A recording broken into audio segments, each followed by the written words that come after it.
Through the long course of history, filled with trials and triumphs, countless valuable lessons have been passed down to us.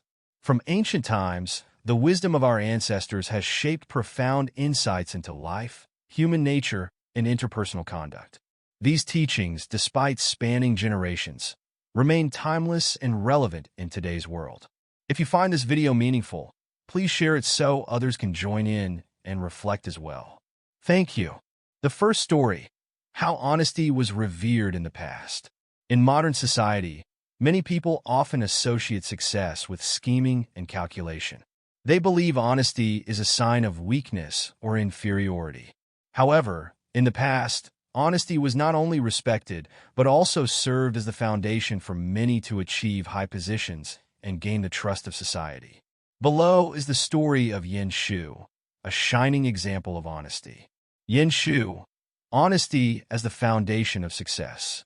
Yin Shu, 991 to 1055, was a renowned official of the Northern Song dynasty, known for his integrity and honesty. 1. Honesty in the imperial examination. When Yin Shu was young, he was recommended to the imperial court by Zhang Qibai, a senior censor. At that time, the emperor organized the imperial examination to select candidates for the title of Jinshi. Recognizing Yin Shu's potential, the emperor allowed him to participate in the examination alongside other candidates. However, upon reading the examination question, Yin Shu realized it was the same topic he had previously worked on. He immediately reported to the emperor, "I've already written on this topic before. The manuscript of my work still exists. I request a new question to ensure fairness." Yin Shu's honesty deeply impressed the emperor, who gained greater trust in him. This marked the beginning of Yin Shu's illustrious career. 2. Honest attitude toward advancement. At the time Yin Shu assumed his position, the country was in a state of peace. Many officials took advantage of this opportunity to indulge in entertainment and leisure. Taverns and recreational establishments were frequently filled with these officials. In contrast, Yin Shu led a simple life, often staying home to read and study with his fellow scholars. When the emperor learned of this, he immediately appointed Yin Shu as a senior official in the Eastern Palace, the residence of the crown prince. However, when summoned to the palace for an audience, Yin Shu did not conceal the truth. He humbly confessed, "I do not avoid leisure and entertainment because I dislike it. Rather, it is because I am poor and cannot afford to go out. If I had the money, I would indulge just like everyone else." Yin Shu's straightforward response further solidified the emperor's trust and admiration for him. The emperor believed that someone so honest would serve with loyalty and dedication, and thus continued to favor Yin Shu with important responsibilities in the court. 3. Honesty in ancient philosophical thought. Not only Yin Shu, but also many sages throughout history emphasized the importance of honesty. Confucius once said, "Without trust, a nation cannot stand." This means that if people lack trust, society cannot sustain itself. In the Great Learning, it is written, "Sincerity of intention, rectification of the mind, cultivation of the self, regulation of the family, governance of the state, and bringing peace to the world." Honesty serves as the foundation for individuals to improve themselves, their families, and society as a whole. 4. Honesty is rewarded. Deceit brings disaster. Throughout history, honest individuals have always been respected, while deceitful ones often faced grave consequences. The Roman Empire once attempted to eradicate Christianity, brutally persecuting its faithful followers. However, this led to 4 great plagues that contributed to the empire's downfall. Zhao Gao, a treacherous court official who orchestrated the deaths of loyal and righteous ministers to gain power, ultimately met his demise amidst the fury of the people. 5. The importance of honesty in modern society. Today, many people pursue wealth and power, often abandoning honesty to achieve personal gain. This leads to a society filled with schemes and deceit, eroding the trust and connection between individuals. However, history has proven that those who live honestly, stay true to themselves, and treat others with sincerity leave behind enduring values. They earn society's respect and are remembered with honor for generations to come. Story 2. The ancients taught, craving comfort will not lead to great accomplishments. From ancient times to the present, whether for sages or ordinary laborers, achieving great things requires perseverance, patience, and the willingness to endure hardships. Those who only seek comfort and indulgence will struggle even with minor tasks, let alone accomplishing great endeavors. Dao Kan and the lesson of overcoming idleness. Dao Kan, hailing from Jiangxi, was a renowned official during the Eastern Jin dynasty. He achieved numerous military victories and was appointed governor of Jingzhou. However, due to the jealousy and schemes of malicious individuals, he was demoted and reassigned to the remote and desolate land of Yenzhou. In Yenzhou, Dao Kan found himself without responsibilities, leading a life of leisure that many might envy. However, for Dao Kan, idleness was no blessing. He understood that prolonged comfort could erode one's determination and weaken the spirit. Every day, Dao Kan carried hundreds of bricks from his study to the outside in the morning and then moved them back in the evening. When asked why he did this, he replied, "I devote my strength to reclaiming the Central Plains. If I indulge in idleness, my willpower and spirit will weaken. I fear I may no longer achieve great things in the future." This action was not due to a lack of tasks, but was Dao Kan's way of self-discipline, ensuring he did not succumb to a life of ease. Later, when reinstated as governor of Jingzhou, Dao Kan maintained this habit, even though his work had become incredibly demanding. He often reminded others, even saintly figures like Yu cherished every moment. As ordinary people, we must value time even more. How can we allow ourselves to indulge in laziness and waste life aimlessly? Thanks to his unwavering will and resilience in the face of adversity, Dao Kan gradually rose in rank, eventually becoming the Grand General of the Western Campaigns and governor of 8 provinces, earning widespread acclaim. The desire for idle enjoyment has long been regarded by the ancients as a great peril. The renowned General Guanzhong of the Qi state once advised Duke Huan of Qi, "Indulging in pleasures is no different from drinking poison to end one's life." The desire for comfort is akin to a poison that gradually erodes one's willpower, leaving a person weak and unmotivated. The Book of Han states, "The ancients likened the pursuit of comfort to poisonous wine. Losing virtue in the pursuit of wealth is a great misfortune." The history of the Han dynasty offers a cautionary tale. During the reign of Emperor Xiaoping, feudal lords indulged excessively in debauchery, abandoning morality and growing arrogant. Their descent into a life of indulgence dulled their intellect, ultimately leading to their downfall. The stories of figures like Dao Kan, Guanzhong, and other esteemed predecessors serve as a profound reminder for future generations. Great success is never granted to those who are lazy or indulgent. The desire for comfort not only erodes one's willpower, but can also lead to unforeseen consequences. Remember this: patience and resilience in the face of challenges are the foundations of success. Excessive comfort clouds the mind and weakens the spirit. Hello! This video brings you profound lessons from the wisdom of the ancients. Wishing you an enjoyable experience and hoping you gain valuable insights from these timeless teachings. Story 3. The one who can win without winning is truly a master.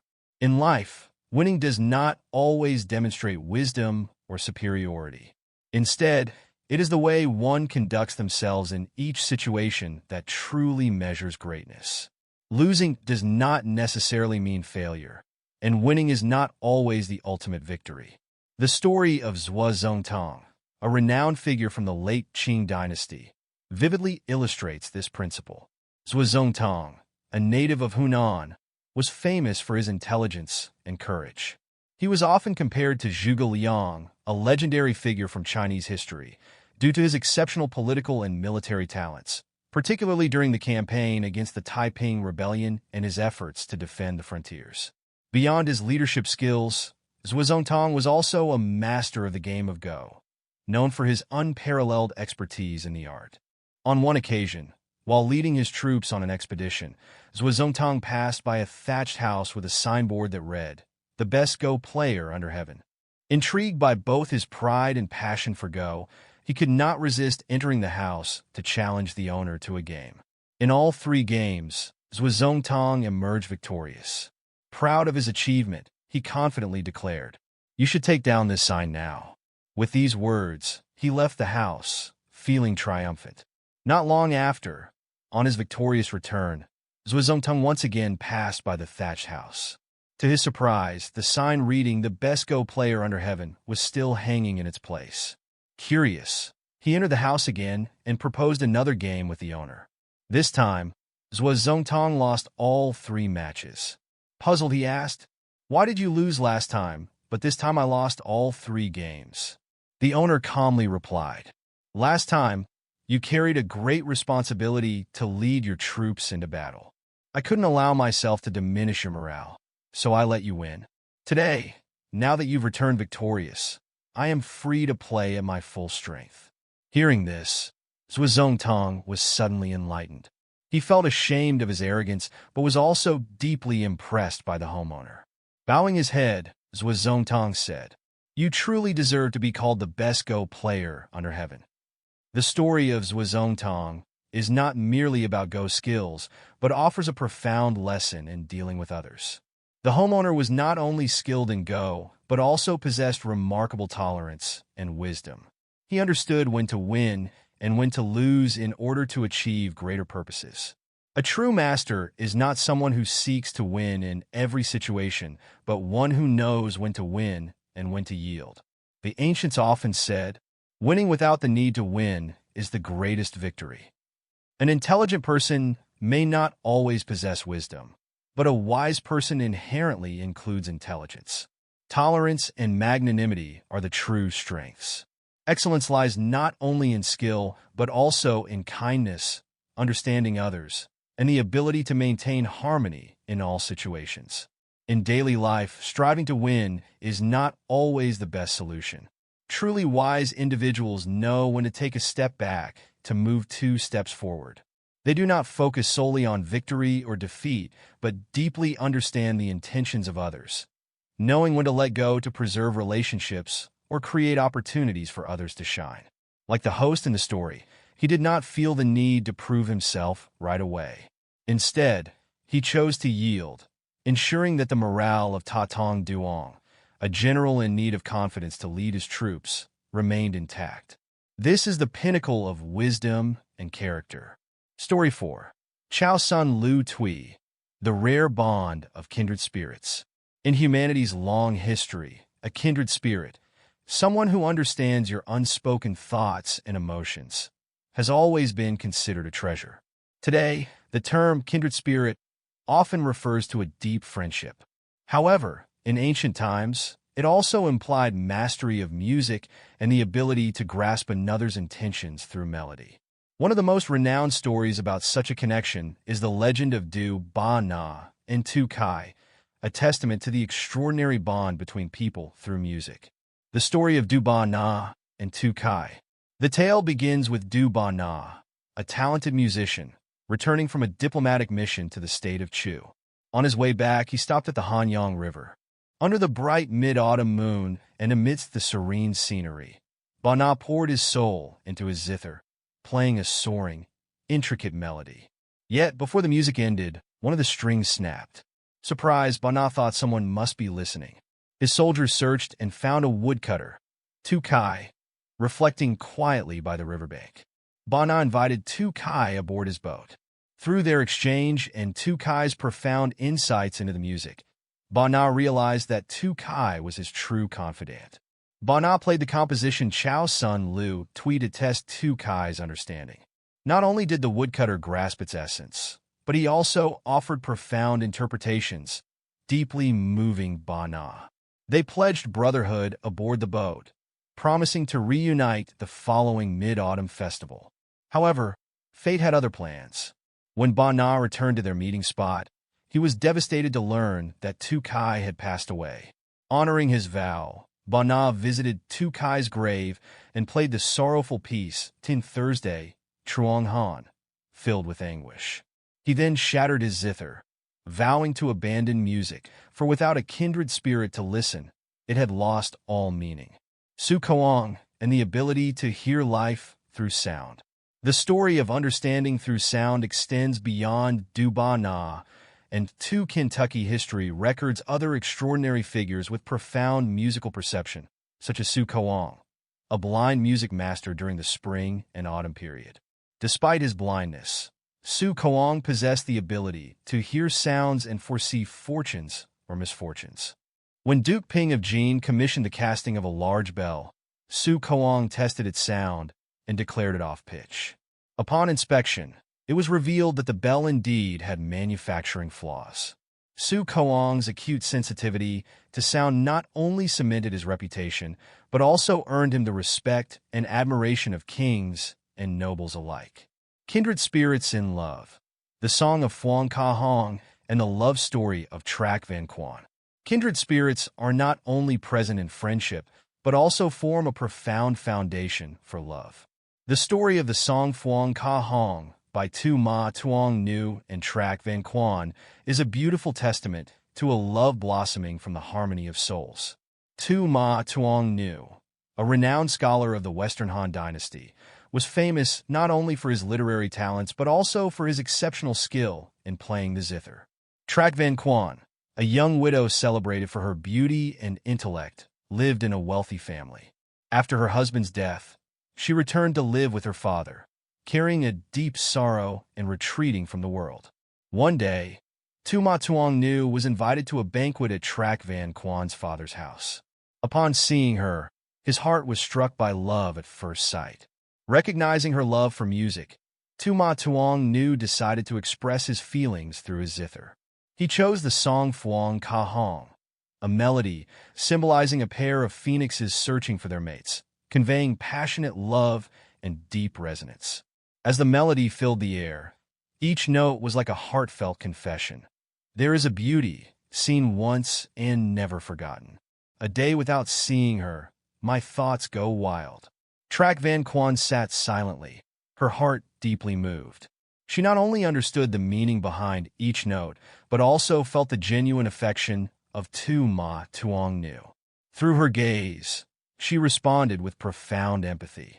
That very night, she decided to elope with him, leaving behind her wealthy family and the strict societal norms. The couple moved to Tandu, starting a life filled with hardships. From a pampered lady of luxury, Trak Van Quan learned to run a small wine shop to support their livelihood. Tu Ma Tuong Nu, despite his talent, had not yet gained recognition. Together, they endured the trials of life. Though impoverished, the two always stood by each other. Trak Van Quan never regretted her decision to leave her family because she had found her true kindred spirit. Tu Ma Tuong Nu, with perseverance and talent, was eventually summoned to the imperial court, becoming a prominent official. Their lives gradually improved, yet their love remained as pure and profound as in the beginning. The love story of Tu Ma Tuong Nu and Trak Van Quan is a beautiful example of a love born from the harmony of souls. They loved each other not for beauty or status, but for mutual understanding, kindred spirits in every word, action, and note of music. The song Phuong Ka Hong, originally a melody of courtship, has become a symbol of noble love that transcends societal barriers and hardships. It is not just a melody, but a language of connection, reminding us that true love always begins with understanding and sharing.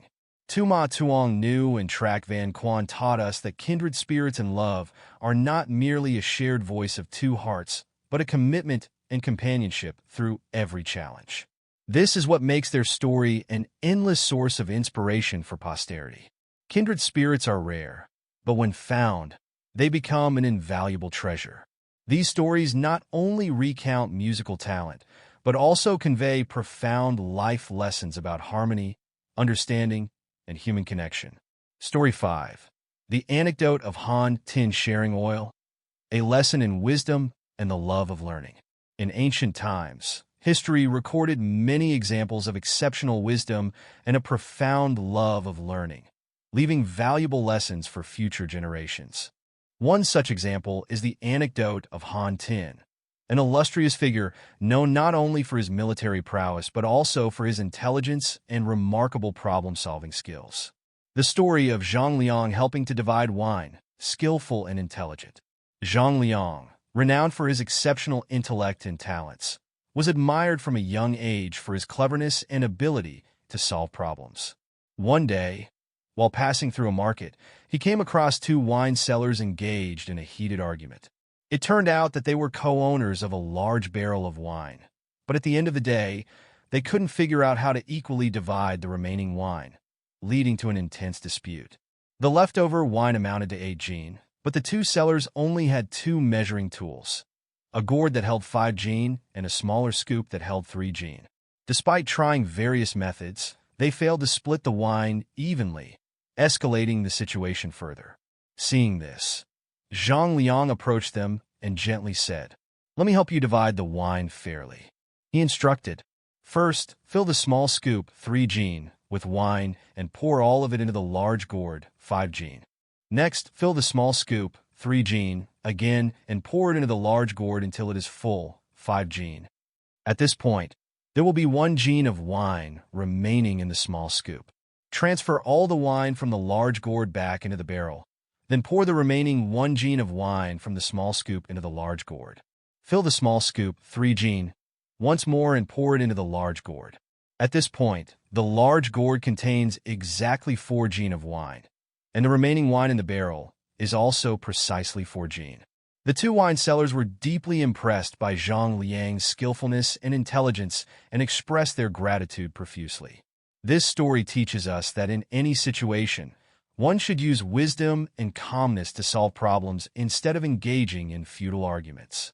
Not only Zhang Liang, but history also records other admirable examples of a love for learning, such as the story of Quang Hung during the reign of Emperor Yuan of the Han Dynasty.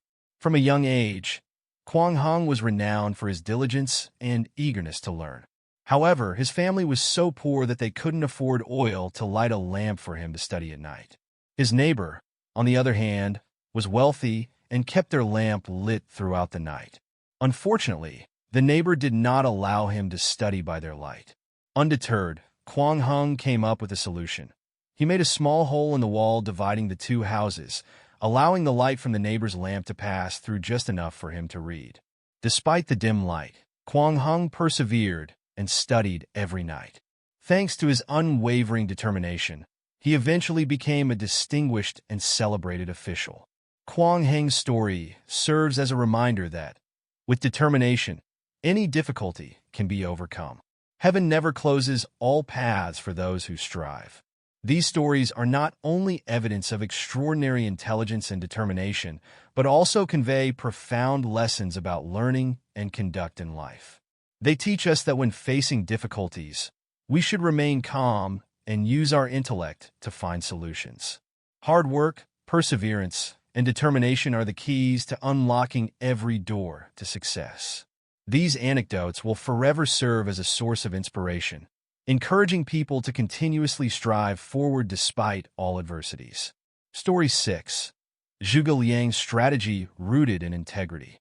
Zhuge Liang, the brilliant strategist of the Three Kingdoms era, was renowned not only for his godlike military tactics, but also for his upright character, always placing the value of integrity at the core of his actions. The story of his northern expedition at Qishan stands as a valuable lesson in faithfulness and righteousness, not only in commanding armies, but also in interpersonal relationships and conduct. The Northern Expedition at Qishan. In the year 231, the 9th year of the Jinxing era, Zhuge Liang led the Shu Han army to attack Qishan in an effort to restore the Han dynasty. Aware of the challenges posed by the long supply routes, he devised wooden oxen and flowing horses, innovative mechanical devices for transporting provisions through the treacherous mountainous terrain. However, the Wei forces, under the command of Sima Yi, remained firmly entrenched in their stronghold, refusing to engage in open battle. This put the Shu army in a passive position, as their supply lines became increasingly strained. To address this issue, Zhuge Liang accepted a proposal from his chief clerk, Yang Yi, to divide the army into two contingents, alternating deployments to the battlefield every 100 days. When the 100-day period came to an end, Yang Yi reminded Zhuge Liang that it was time to send half the army back to the rear and replace them with fresh troops. Just at that moment, however, the Wei forces unexpectedly received reinforcements. Sun Li led 200,000 troops from the Yong and Liang commanderies to join forces with Sima Yi, launching an attack directly on Shu's strategic positions.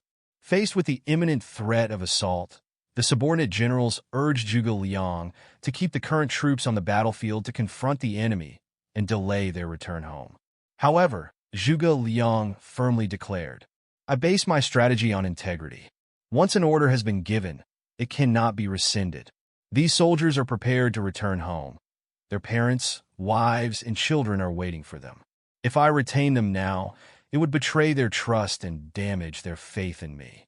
Despite all objections, Zhuge Liang resolutely issued the order for the old troops to return home. As soon as the command was given, the soldiers set to return were deeply moved. Instead of leaving, they unanimously requested to stay, swearing to fight to the death in gratitude for Zhuge Liang's benevolence. Faced with their determination, Zhuge Liang allowed some of them to remain, but upheld the order for the majority to return. This decision not only demonstrated his unwavering commitment to integrity, but also boosted the morale of the entire army. Even the newly deployed soldiers fought with exceptional zeal, knowing their prime minister was a man who always kept his word. As the Shu army retreated, Zhuge Liang cleverly set up an ambush at Mumen Road, luring the Wei forces into a trap. The enemy general Zhang He, along with over 100 officers, was killed on the spot. This victory not only preserved the Shu army, but also forced Sima Yi to withdraw, unwilling to pursue further. Zhuge Liang once said, "A person who lacks integrity cannot accomplish great things. A country without integrity will lose the people's trust." To Zhuge Liang, integrity was not only the foundation of morality, but also a second lifeblood. By upholding his commitment to trustworthiness, he built a loyal army willing to sacrifice themselves for the greater cause. Zhuge Liang's story serves as a profound reminder of the value of integrity. In today's society, where trust is gradually eroding, it is even more crucial to understand that integrity is the foundation of all relationships. Losing trust once makes it difficult to regain. A person who upholds integrity earns the trust and respect of others. As our ancestors wisely said, "Break trust once, and it will never be trusted again." Zhuge Liang, with his loyalty and integrity, is not only a shining example in history, but also a valuable lesson for all generations. Story 7. The 5 timeless methods of understanding people passed down for millennia. The ancients once said, "Only through long nights can one understand their length. Only through long associations can one understand a person's true nature." In the art of understanding people, they emphasize the need for time to observe and verify in order to grasp a person's essence. However, time is not always a luxury, especially in fields like business or politics, where quick and accurate decisions can determine success or failure. For this reason, the lessons from the ancients on the art of understanding people have become invaluable guidelines. 1. Ask about right and wrong to discern their aspirations. Zhuge Liang emphasized that to evaluate a person, one must begin by asking their perspective on matters of right and wrong. This is an effective way to assess their principles and aspirations. A person who is unclear about right and wrong, unable to distinguish between justice and injustice, is prone to twisting facts and unworthy of being entrusted with important responsibilities. Aspirations are the driving force behind a person's actions, akin to a guiding light. A person without aspirations is like a rudderless boat, easily tossed by the waves. Therefore, understanding someone's aspirations helps us grasp their mindset and their potential commitment to long-term goals. 2. Assign tasks to assess integrity. Zhuge Liang also emphasized the importance of integrity in evaluating people.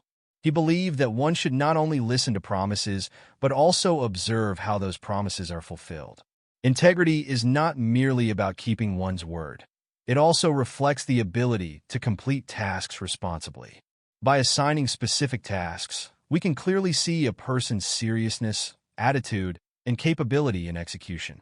A person with integrity is not only trustworthy, but also a vital contributor to any team or organization. 3. Observe during joy and fear. Lu Buwei proposed two subtle methods of observation to evaluate a person's character. Observe during moments of joy to see if they maintain composure and propriety. A person who easily becomes complacent and loses control of their emotions in times of happiness often lacks the steadiness needed to face challenges. Observe during moments of fear to assess their perseverance and courage. In times of adversity, a person's true character is often revealed. This is the moment to distinguish the faint-hearted from the brave. Those strong enough to confront difficulties are usually the most reliable individuals. 4. Entrust responsibilities to noble-minded individuals. Sima Guang once advised that if one cannot find sages, then place trust in noble-minded individuals. Noble individuals always use their talents for virtuous deeds, while petty individuals often resort to schemes for personal gain. He also emphasized, if you cannot find capable individuals, choose honest ones. Noble-minded people not only fulfill their duties but also uphold ethical conduct, maintaining order and harmony within a group. 5. Observe during intoxication and through small details. Zhang Zia proposed two methods to discern a person's true nature. Observe them when intoxicated. A person may appear respectful and polite when sober, but if their arrogance and lack of restraint are revealed when drunk, they are not to be trusted. Assign challenging tasks. Major challenges are opportunities to test a person's true abilities. Those with courage and intelligence will find ways to solve problems rather than evade responsibility. Zheng Guofan, a distinguished military leader and politician, also believed that evaluating people could be done by observing their demeanor, eyes, and manner of speech. He remarked, "A person's true essence is reflected in how they interact with others." Zheng Guofan particularly emphasized, examine the nose to distinguish sincerity, observe the lips to understand ambition, and watch the demeanor to assess character. Small details such as eye contact, posture, and speech often reveal much about a person's inner self and ethics. These lessons are not only useful in selecting partners or associates, but also help us cultivate clarity in daily interactions. Each method requires subtlety, patience, and deep observational skills to understand others and uncover valuable qualities in relationships. Story 8. A discussion on the noble-minded and the petty. Confucius once said, "The noble-minded person is free from fear and worry, while the petty person is always anxious and restless." This statement is not merely an observation of the differences between these two types of people, but also carries profound lessons about worldview and the art of living and interacting with others. The root causes of worry and fear. In childhood, people often live carefree, without worry or fear, as a child's pure heart is yet untouched by the distractions of society. Children do not dwell on gains or losses. Their joys and sorrows pass as fleeting moments. However, as they grow older, people begin to worry and fear due to selfishness and ambition. People worry about food and clothing, fear hunger and thirst, worry about aging, fear illness, worry about losing wealth, fear death. Before acquiring something, they worry about how to obtain it. After possessing it, they fear losing it. These worries and fears stem from selfishness and greed. Confucius wrote, "The noble-minded are calm and at ease, while the petty are anxious and troubled." This shows that anxiety and fear not only reflect a person's mental state, but also reveal their true character. The noble-minded and the petty in the flow of history. The noble-minded represent honesty, kindness, and magnanimity. They live according to moral principles, maintain integrity, and always prioritize collective interests over personal gain. Conversely, the petty embody deceit, selfishness, and malice. Confucius once said, "The noble-minded person fosters harmony without forming cliques, while the petty person forms cliques without fostering harmony. This illustrates that the noble-minded always uphold politeness and principles, whereas the petty easily conspire for personal benefit without regard for ethics. Confucius also emphasized, the noble-minded are concerned with morality, while the petty are concerned with profit. The noble-minded always place virtue and righteousness above all else, whereas the petty think only of immediate personal gain. Confucius' teachings on the noble-minded. When Sima Nyo asked Confucius about the characteristics of a noble-minded person, Confucius replied, "The noble-minded do not worry or fear." Feeling the answer was too simple, Sima Nyo asked for further explanation. Confucius elaborated, "The noble-minded are free from worry and fear because they constantly reflect on themselves. They live with a clear and upright conscience, feeling no shame before heaven and earth, nor any pangs of guilt. This allows them to face all circumstances calmly, without blaming fate or fearing difficulties. The noble-minded continually examine themselves, act according to righteousness, and maintain a tranquil heart. They live in harmony with the will of heaven, strive to do their best in what is within their control, and peacefully accept what cannot be changed." Famous quotes about the noble-minded. Confucius left behind many profound sayings that distinguish the noble-minded from the petty. The noble-minded have broad hearts and are free from worry. The petty have narrow hearts and are always troubled. The noble-minded remain unperturbed by gains and losses, while the petty are anxious over fame and fortune.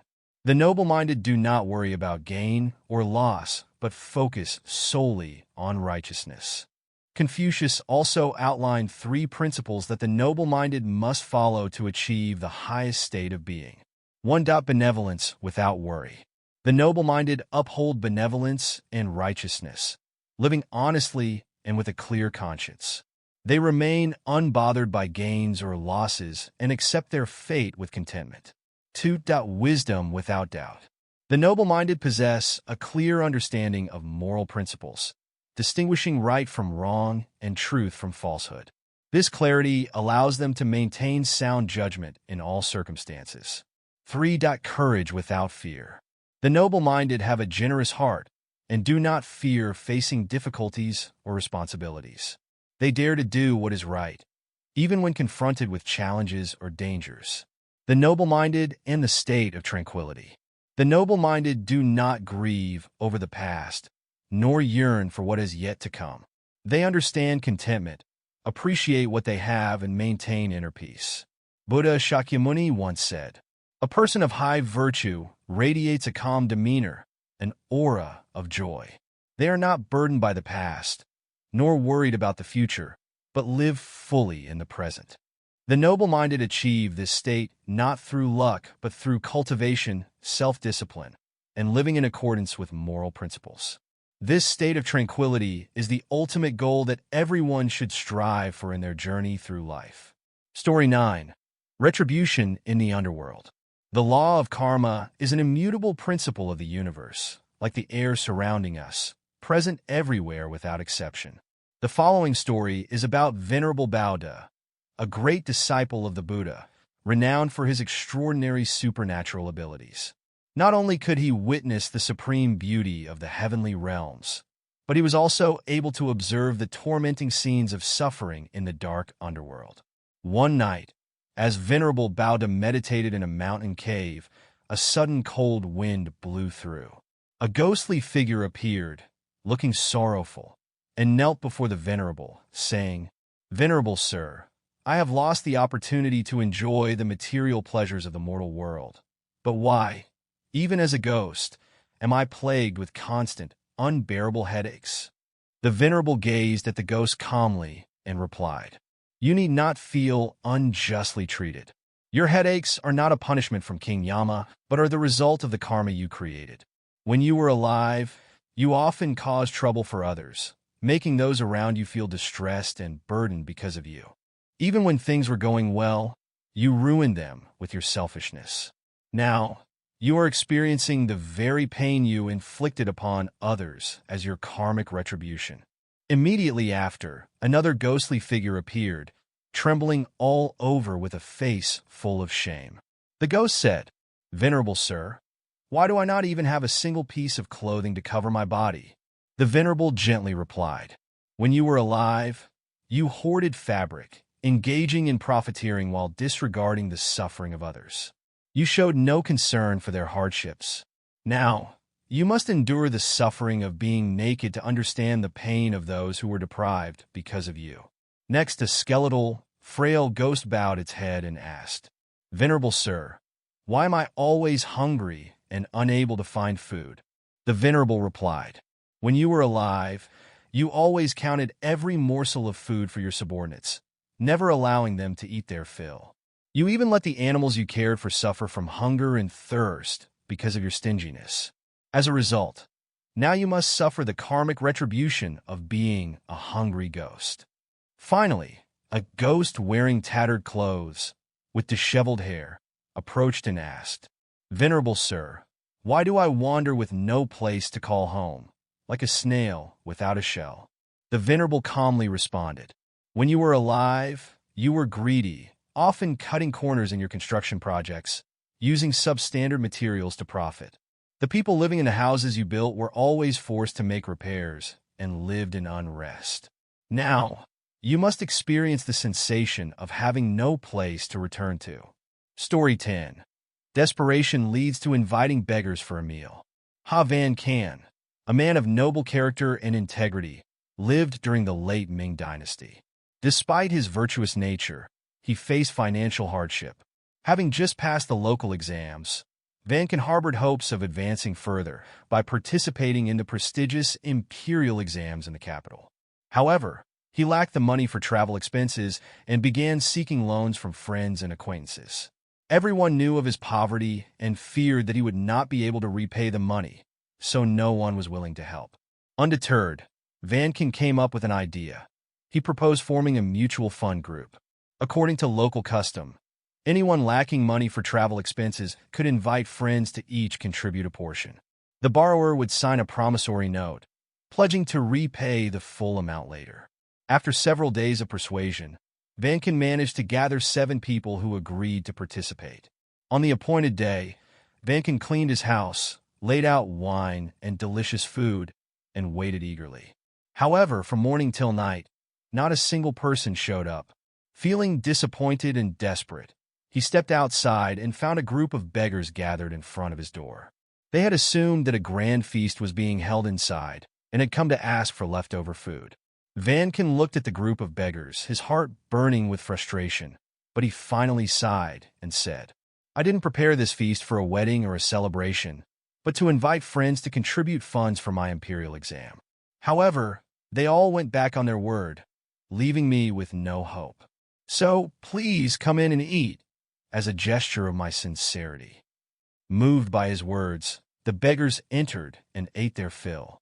After the meal, they asked Van Can, "How much money do you need to travel to the capital?"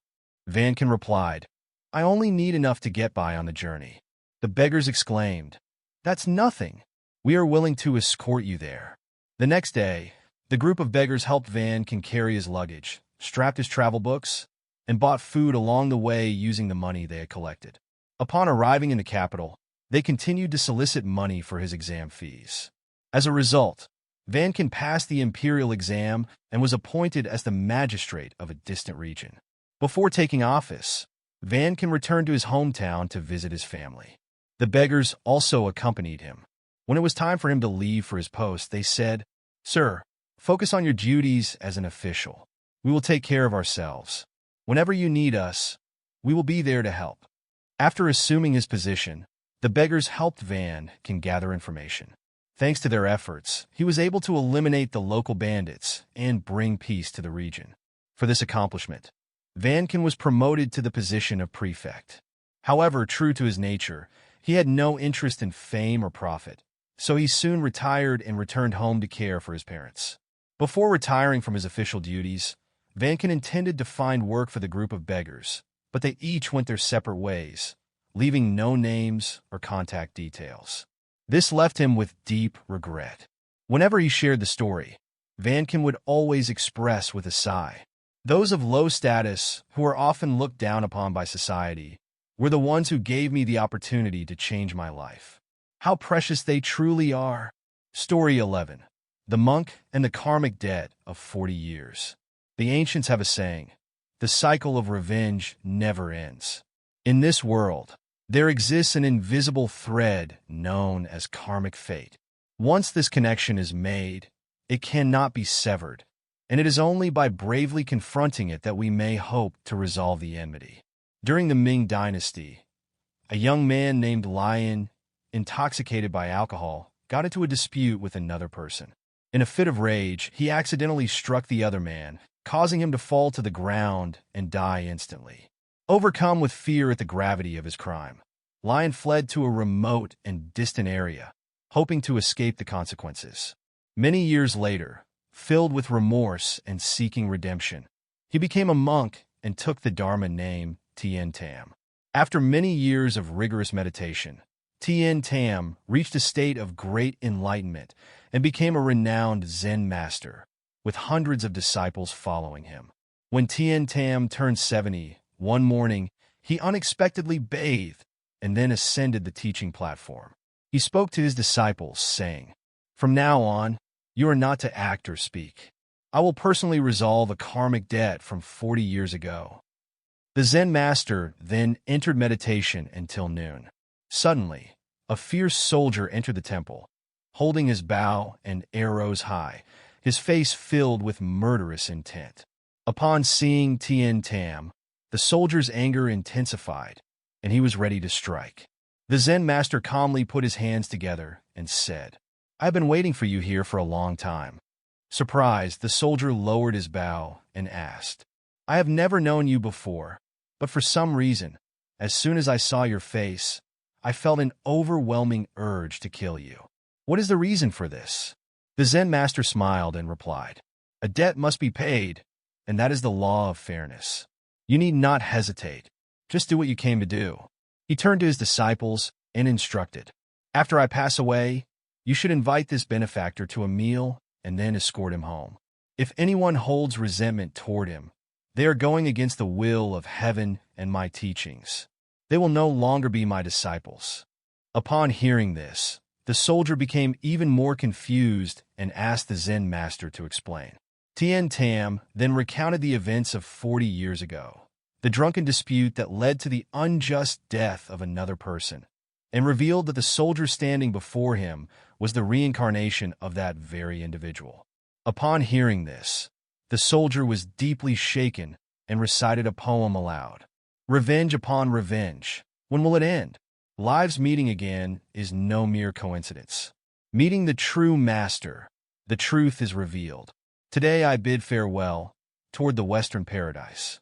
With those words, the soldier placed his bow and arrows down, stood in silence, and peacefully passed away. Seeing this, Zen Master Tien Tam descended from the teaching platform, shaved the soldier's head, gave him a Dharma name, dressed him in new robes, and properly buried him. Afterward, he sat cross-legged, bid farewell to his disciples, and entered meditation, passing away peacefully. Story 12. The Scholar Zhang. During the Wanli era of the Ming Dynasty, there was a scholar named Zhang, a renowned and talented doctor. He was well-versed in the classics and skilled in literature, but instead of using his talents to promote moral teachings, he wrote books filled with lewd content that captivated people's desires. His books were incredibly popular, selling well and bringing him substantial profits. He became complacent, believing that he was only writing fictional stories and that they harmed no one. Thus, he thought they did not affect his own virtue. One night, Zhang dreamed of his father, whose face was pale and ghostly, coming to confront him. His father sternly reproached him. "You are truly unfilial. The books you have written have led people astray, causing them to lose their moral compass and corrupting societal values. As a result, the blessings accumulated by our ancestors over generations have been destroyed in an instant. Your future, which once shone brightly, has now been completely stripped away." When Zhang woke up, he was terrified, his body drenched in cold sweat. However, despite the warning, he did not change his ways and continued living as he had before. Not long after, Zhang and his family boarded a boat to Fujian for his appointment as a county magistrate. On the way, the boat encountered a violent storm and capsized. His entire family perished, and no one survived. It is said that the books written by Zhang led many people down the wrong path, and his death was karmic retribution for the wrongdoings he had caused. History records many similar cases. Shurnayan, the author of Water Margin, detailed acts of robbery and immoral behavior, and as a consequence, his descendants were all born mute. Wang Shifu, the author of the West Chamber, wrote about illicit love affairs and was punished by the underworld, dying suddenly in agony. Jin Shengtan, a commentator who praised works with immoral content, was executed by the imperial court, and his family suffered the consequences. D.H. Lawrence, the famous English writer who authored Lady Chatterley's Lover, which depicted extramarital affairs in detail, contracted a fatal illness a year after its publication and died at the age of 44. Human beings are different from animals in that they can distinguish between right and wrong, good and evil. However, if one allows base desires to dominate their actions or creates works that incite immoral thoughts, not only will they destroy themselves, but they will also negatively affect society and future generations. Today, the proliferation of obscene content in books, films, and media has led to a moral decline. This serves as a wake-up call for all of humanity, reminding us to return to traditional values, uphold ethics, and engage in good deeds and virtuous acts to protect ourselves and future generations. Story 13. Talent and ability are the foundation, but virtue determines success. The ancients have a saying, "Man proposes, but heaven disposes." Life is full of uncertainties, where talent and effort alone are sometimes not enough to achieve success without the support of favorable timing, conditions, and harmonious relationships. During the spring and autumn period, Confucius, a master of philosophy and ethics, despite his outstanding talent and profound knowledge, was once besieged at the state of Chun. He endured many hardships before being able to spread his thoughts and philosophy.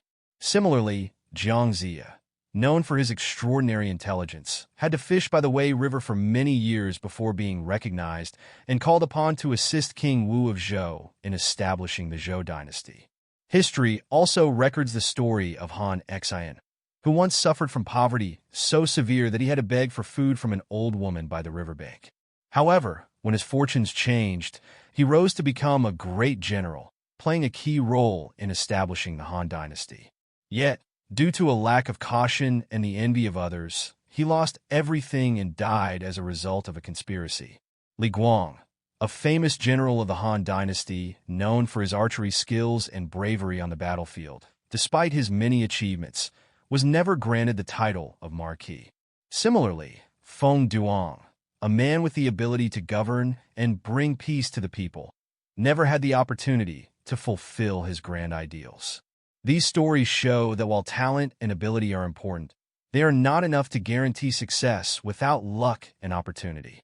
More importantly, virtue and character are the decisive factors in the lasting success of an individual. History also shows that virtue is the foundation for maintaining achievement. King Zhou of Shang, the last ruler of the Shang dynasty, despite his great power, led to the downfall of his entire dynasty due to his lack of morality, indulgence in desires, and tyranny. In contrast, Lu Meng, once a poor and despised man, overcame hardship, upheld his virtue, and eventually became a respected prime minister admired by all. These examples highlight that while power and talent can bring success, it is ultimately virtue and moral integrity that ensure the longevity and sustainability of one's accomplishments. Lu Meng once recounted, "When I lived in Luoyang, I endured poverty and cold. People looked down on me, considering me a lowly person with no future. But now, I am appointed as a first-rank official, above one person and below 10,000.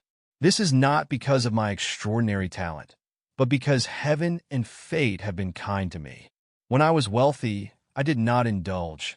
When I was poor, I did not stray into evil. Everything has followed the will of heaven. Life is inherently impermanent, One who is poor today may be wealthy tomorrow, and vice versa. Some people, despite having outstanding talents, may fail to succeed without luck and opportunity. However, what is most important is virtue. A person with virtue will be supported by both heaven and the world, turning danger into safety and misfortune into blessing. As the ancient said, those who align with the will of heaven will prosper. Those who go against it will surely perish. All success is within the arrangement of fate. Live with virtue, respect heaven and earth, and cultivate yourself. When the right time, favorable conditions, and harmonious relationships align, you will achieve lasting success and leave a legacy of blessings for future generations. Story 14. How to deal with a playful novice monk. In another Zen monastery, there was a Zen master named Xianhai. A young novice monk in the temple often sneaked out at night, unable to endure the stillness of the monastery. Every night, the novice would climb over the temple wall, using a chair to help him scale it. One day, when the Zen master discovered this, he did not scold the young monk, nor did he report it to anyone.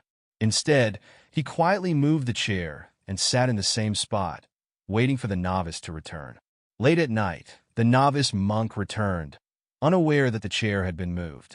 As he stepped down, he was startled to find himself standing on the Zen master's shoulders.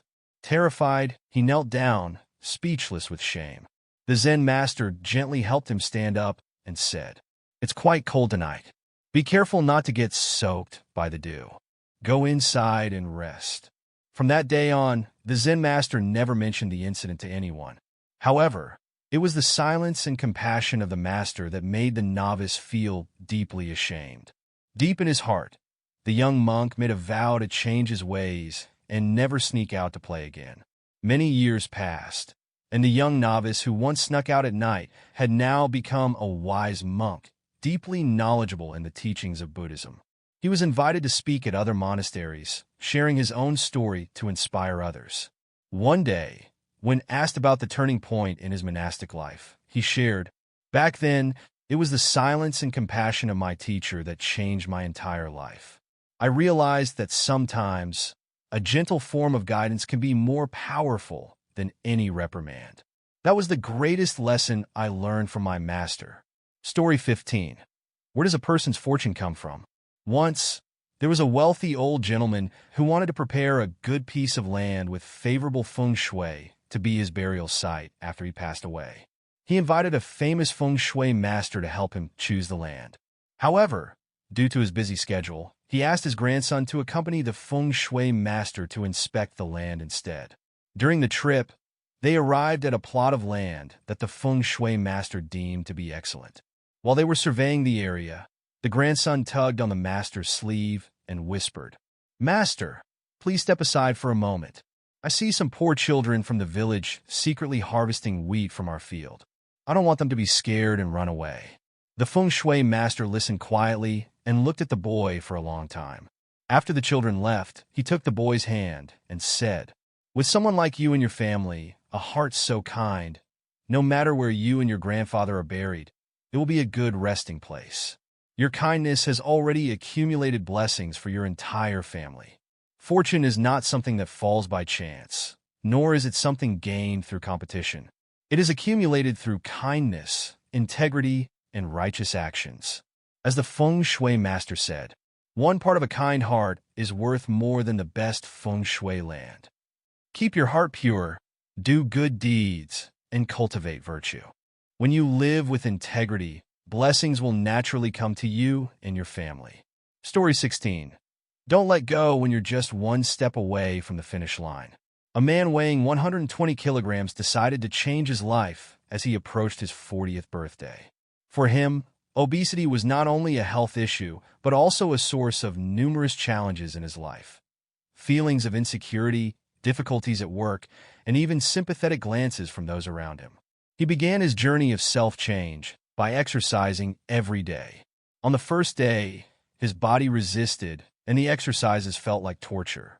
On the second day, he was so exhausted that he had to stop and catch his breath halfway through. By the third day, he nearly fainted from exhaustion. However, Instead of giving up, he saw this as an opportunity to challenge himself. He didn't follow all the exercises in the video, but focused on the simplest movements that matched his capabilities. Many people laughed at him, thinking it was foolish. But he didn't let their mockery discourage him. He told himself, "If I don't try, how will I know what I'm capable of?" And so, day after day, he kept training relentlessly, gradually improving his body.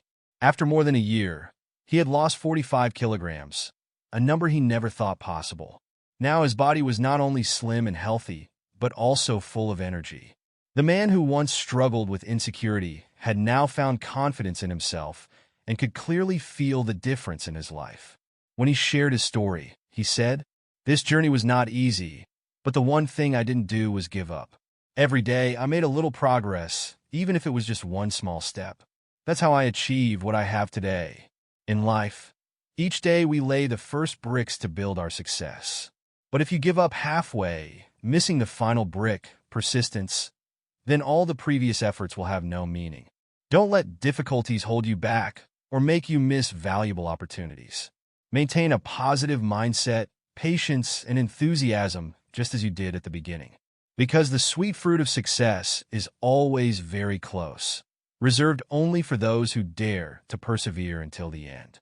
As long as you don't stop, even if the finish line is just one step away, you will reach it. Thank you all for following and listening to the meaningful insights shared today. If you found this helpful and inspiring, please hit like to support us and share it to spread this message to more people.